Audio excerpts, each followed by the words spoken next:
Hi there. There are lots of diagrams to cope with in your Year 2 microeconomics. So in this series of videos, we're looking at certain particular diagrams, dissecting them, getting under the skin and showing you the key essential parts. In this video, we look at the long run average cost curve.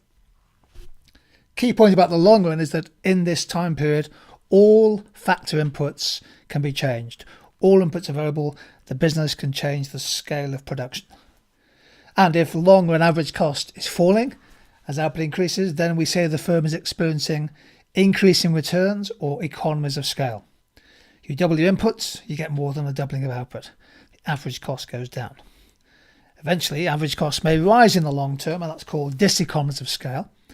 Equally, there may be a period of time when output is increasing, but the unit cost is staying the same. We call that constant returns to scale, or a constant average cost. We assume in the long run that businesses are looking to mix capital and labour to find the least cost method of production that they can. So the long run is essentially a series of short runs. I've just drawn two short and average cost curves here for simplicity. There could be many more. Each of them is associated with a given scale of output. So as we move from SRAC1 to SRAC2, then our potential output, our capacity output is increasing. The key is what's happening to the unit cost of production.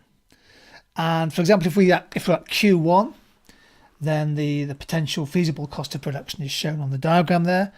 We could move on to SRAC2 and achieve a higher output level, Q2. But notice here that the unit cost in the long run has fallen. That's an economy of scale.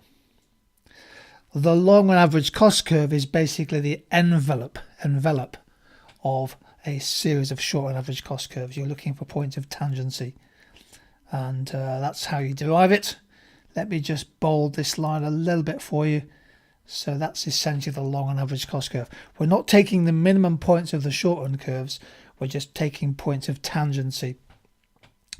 This smooth curve assumes there's many different types of plant size available. I've only drawn two for you.